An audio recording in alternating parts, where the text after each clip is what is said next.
What's up, y'all? Tommy here, back with another video. Now in this video I'm going to be talking about business credit, right? I'm going back to my whole building business credit series, and if you're new to this channel, then this series basically talks about how I'm looking to build business credit for my own business, and where I'm going to be basically showing you an over-the-shoulder look of how I'm going to go do it, right? And so one key aspect of this is building business credit without using my social or without providing any type of personal guarantees, okay? And so if you're interested in building business credit, then this is definitely the series that you don't want to miss. Alrighty, so stay tuned. Alrighty, y'all, so before I jump in, I do want to address probably what you guys are looking at like, Tommy, where are you at right now? So I am currently in actually Colombia, okay? I kind of took a little, like, you say like a work vacay trip, I guess.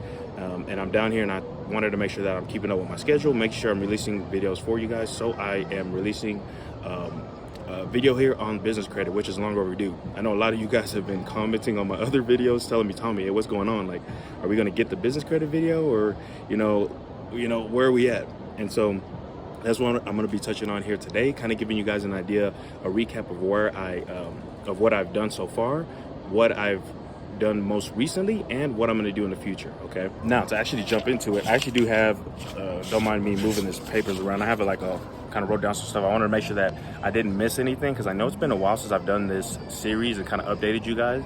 So I watched the previous videos I shot and looked at the scripts and stuff, and that kind of gave me an idea of where I had last left off. Okay, now just a quick recap, and I know you could probably see like the view there. I'll throw in some like b-roll for you guys as well that I'll shoot later on, so you guys can kind of check out how it looks like around here. But so just a quick recap. I want to make sure first off that you guys kind of understand what the point of this is, right? This is more so about not just getting access to unlimited amounts of credit or something, and just credit that we can blow through, right? The idea is leveraging business credit to grow your business, right? Not to necessarily build your business. And there's a really subtle difference in those words, but I want to just make sure that you guys understand how this can really be a game changer for you, right? When it comes to building a business, you don't want to necessarily use debt, okay, or credit. You want to use cash that you have, right? Because at the end of the day, the worst situation or the worst possible place you could be in is you. And guys, if you hear the music in the background, I apologize. I'm trying to cover it up as much as I can here. But now the worst position you could be in is, imagine if you start a business with credit cards, right? And the business ends up failing, and now you have like $10,000, $20,000 of credit card debt. Well, now you're in a situation where not only do you not have a business that's going to make you money, you now have to pay off $10,000 to $20,000 of credit card debt, right? So that's why you always want to make sure that you're playing it right. You're leveraging the cash you have, and then once you have a business that is working, then you leverage credit to just grow it faster, okay?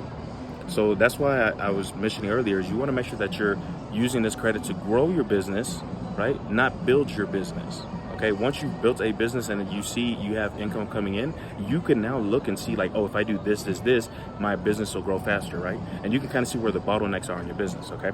So just wanted to kind of jump on that real quick. And a good example is the whole Walmart example. I know I mentioned this a lot, is because I want to make sure you guys don't miss this. When it comes to Walmart, what do? What Walmart does is they actually, a lot of the stuff that you see on Walmart shelves, a lot of the products, they don't buy those, right? They actually, the companies either reach out to them or they reach out to the companies, right? The brands that are actually making these products, and they say, hey, you can put this on our Walmart shelves in X amount of stores, all right? But what you're gonna do is you're gonna pay us, or you're gonna give us 90 days to pay. And so Walmart has 90 days to pay, but they know that they can probably sell that product within 30 days or within 60 days, whatever it is, right? So what they're basically what they're doing is they are now, they're no longer having to pay for that product. They sell it, and then once they actually sell the product, they take their profits out of it, and then they give, the actual cost back to the brand or the company, right? So it's almost like they're basically selling the products for free. Like, imagine if you had a business and you could, the products you were selling, you didn't even own, right? And you didn't have to pay for those products until the products were sold, right? Then you could grow your business exponentially at that point, right? So that's kind of what I want you guys to think about, and that's kind of how I want you guys to look at credit in general. Okay, so when it comes to what I've done so far, just a quick recap. So the first episode, if you haven't watched the previous episodes, I'm linking them down below so you can take a look at them. Okay, and again, make sure you subscribe so you don't miss my future ones as well. But anyways, what I've done so far is I've set up my business information. Okay, I made sure there's specific steps that you want to follow to make sure that all your information on your business is actually correct. And so I did that down, link down below in episode 1. And then I started applying for just some lower level credit, mostly vendor accounts, okay? And that's what my second video was about, was just different vendor accounts that I had applied for and, you know, the reasoning behind why I chose those specific accounts, okay? Now, that's a really quick summary of those videos. I'd recommend you check them out. And I do have also some bad news that I want to touch on, okay? Now, not necessarily bad news, but you know, there's gonna be speed bumps along the road, right, guys? I'm showing you guys this as I'm doing it, right? This isn't something like I'm a pro at, right? I'm learning, and as I'm learning this information, you know, I'm reaching out to different people that are in the business credit space. I'm doing the research myself, you know, so on and so forth. And there's gonna be mistakes that happen. There's gonna be, you know, issues, right? So I wanted to show you guys that it doesn't have to be perfect, but when you guys are following along with me, right, you're going to be able to, you know, avoid the mistakes that I'm making, right? You can learn from my mistakes, okay?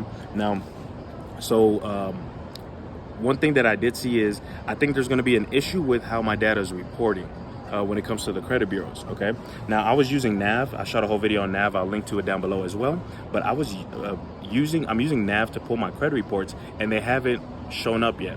As of the time I'm shooting this video, okay? I haven't been able to check because, again, I'm in Colombia, so I don't have access to Nav from Colombia, so I'll have to check whenever I get back to the States. But from what I'm seeing so far, I'm guessing more than likely that there's an issue with some of the accounts that I've set up, okay? Now, you guys will probably remember that I've mentioned in the previous videos that you need to make sure when you're setting up these accounts that you're setting up everything perfectly, okay? And what I mean by that is that you're not having any issues, you know, you're not, you know, misspelling an address or using different phone numbers, things like that. You want to try to use the same exact information every single time for every application, anything that you're doing that you want reporting to your business credit, okay? And the reason being is that way those accounts can get linked into your credit profile for your business. And I think that's the issue that I'm having is somewhere I have some sort of issue with the reporting, okay? And that's why I haven't been able to generate a report so far, okay? Now, I think this month, currently when I'm shooting this video is February. I think sometime this month I should have a report. It's just, you know, I haven't had the time to or been able to check yet, okay? But just a food for thought. And what I'm doing now is I'm actually keeping, I have like you can use a Word doc, you can use you know, a notepad, notes app, whatever, something on your computer where you keep all the information, like the address exactly how it should be, your phone number exactly how it should be, you know, your business name exactly how it should be, you know, your EIN number, DUNS number, all that information. And that way all you're doing is copy pasting it onto applications. That way you know it's not like user error or anything like that, okay? So just a quick tip I wanted to make sure I touched on for you guys. Ask down in the comments, because depending on when this video comes out, I might already have my credit report might already be reporting, and I'll just confirm that with you guys just to let y'all know. But yeah, so the second thing is Quill. I mentioned Quill in my last video, and they, you know, I spoke with a rep about getting approved for net terms. I ended up not getting approved for the net terms because of the underwriting team, right? They wanted me to wait the whole 6 months, yada, yada, yada. So I decided to just move on. I think nowadays there's a lot more players in the space that I don't really need Quill when it comes down to it. So I decided to just move forward, alrighty? Now, in terms of what I actually got done now, alrighty? So I think this is probably the more exciting part. Okay, so I actually got a Wells Fargo secured card. Okay, some of you guys have seen I shot a video about that card. I got a Wells Fargo secured card.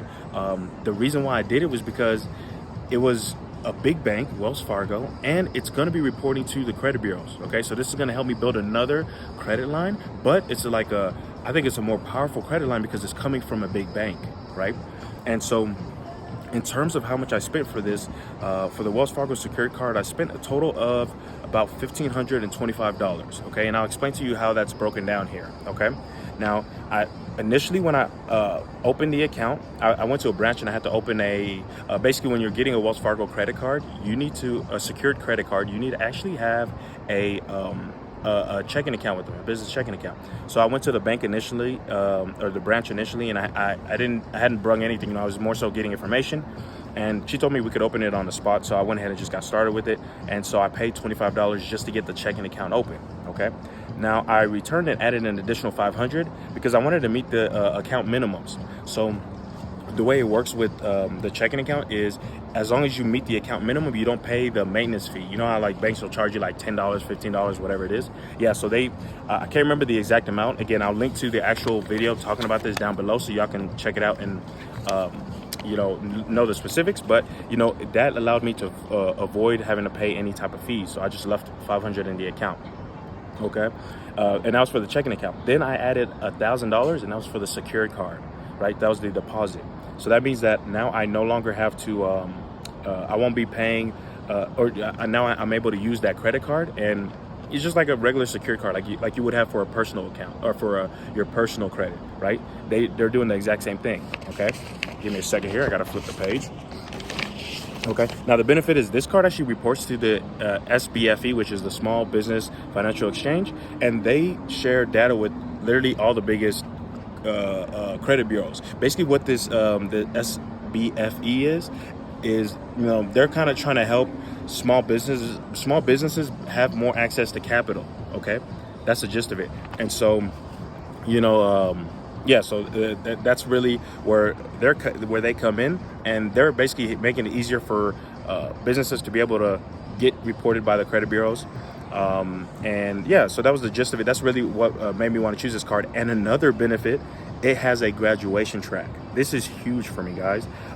This card upgrades to an unsecured card after a certain amount of time. I can't remember the exact time. I think I want to say 11 months. Honestly, I didn't mind. They could have said a year and a half. They could have said 6 months. It would have been all the same for me. The fact that it upgrades or graduates lets me know that, you know, eventually I'm going to have a unsecured card reporting on my credit report. And that's huge. Unsecured business card reporting on my credit report. So I thought that was huge. Again, you can check out the video that I shot that goes more in depth on this card, link down below if you're interested in that. But I thought this was a huge game changer. When I found out about this card, I didn't even hesitate to sign up for it. Okay, so I think it's something that is going to be big for me.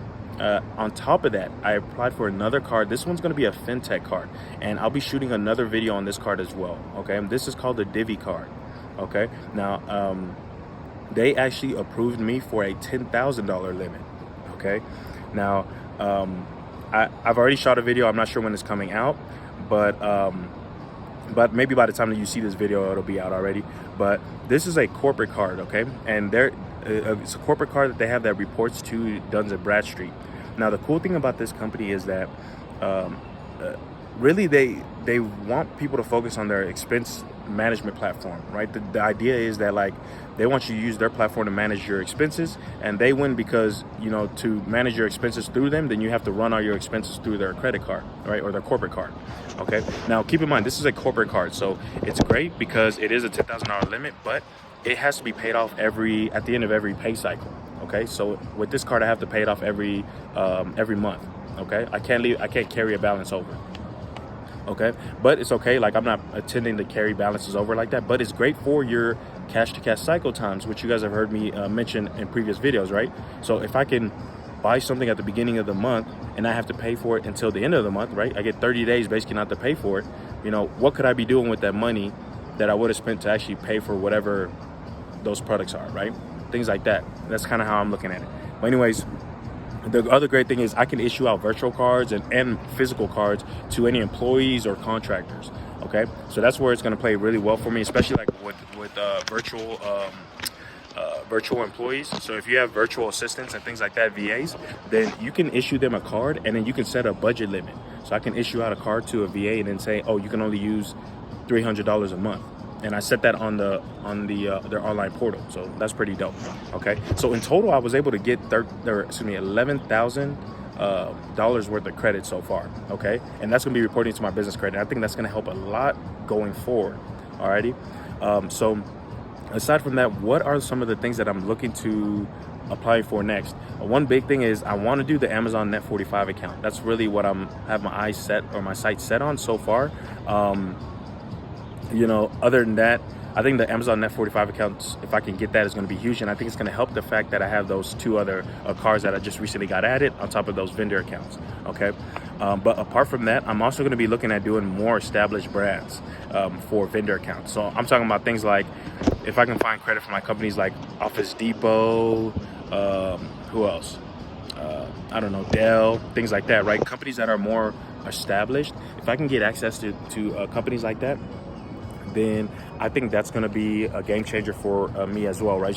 I want to keep stacking as I keep going up, right? You know, if you guys looked at my first video, it was vendor accounts, but it was vendor accounts where like you were like, what company is this, right? But they were great stepping stones to get you into the more established companies, right? If I can get an Amazon, right? I have Wells Fargo. If I can I have a Divi card, which it's not as big of a company, but the fact that it's a fintech company that gave me 10,000 unsecured is huge.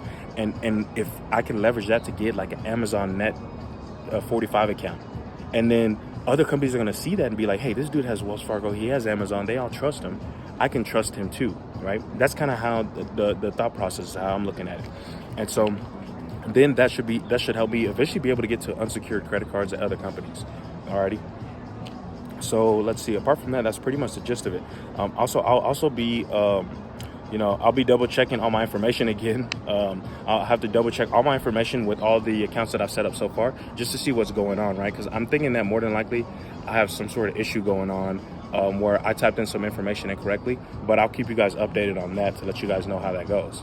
Alrighty, so that's gonna be pretty much it for this video, guys. I want to thank you guys for following along with my business journey, especially you guys that have been like hounding me, man. I really appreciate it because y'all keeping me on the ball. I've gotten a lot of comments from you guys saying like, hey, where's the next video, so on and so forth. Hey, you guys got to keep on me. I know sometimes like I got a lot going on and I just forget where I'm at or what I'm doing, so I'm happy that you guys are doing that. Okay, so that's gonna be pretty much the gist of it, guys. If you enjoyed this video, throw a like on this video so I know that you enjoyed it. Be sure to also hit the subscribe button, that way you don't miss any of my future business credit videos that I'm gonna shoot. And comment down below any other questions that you might have or other videos that you would like to see related to business credit, okay? I'll also be linking to my other business videos that I've shot for those of you guys who are just starting off and wondering how to get a business going, or how to even just start with business credit. I'll link to all those videos down below as well, okay? So that's gonna be it for this video, guys. I appreciate you taking the time to watch, and I'll see you at the next one. Peace.